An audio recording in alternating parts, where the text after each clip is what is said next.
సరే చెల్లి. అయ్యో ఇప్పుడు ఎలా ఇంట్లో మ్యాంగోస్ అన్నీ వీళ్ళకి పెట్టాను, బంధువులు వచ్చారని. ఇప్పుడు ఎలా అబ్బా, ₹1 కూడా డబ్బులు లేవు, ఏం చేయాలా?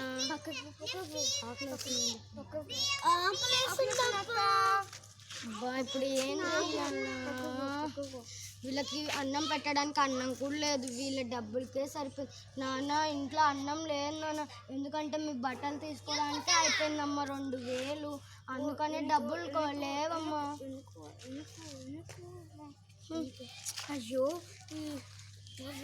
అయ్యో ఈ అక్క వల్ల పిస్తున్నాను కానీ ఈరోజు డబ్బులే లేవు. ఎప్పుడు చూస్తే ఇలా చేస్తున్నాను, నాకే ఇప్పుడు పిస్తున్నాక. అవును నేత్ర, మనం చాలా తప్పు చేసాము అనుకున్నాం. శారీ ఎందుకు ఇచ్చేసారు, ఎట్లేను కొను వాళ్ళు తీసుకోరు. నేను ఇంకా గాజులు కూడా తీసుకున్నాం అనుకున్నా, కానీ ఇంత డబ్బులు ఎక్కువ ఎలా ఉంటాడో నాకు అర్థం.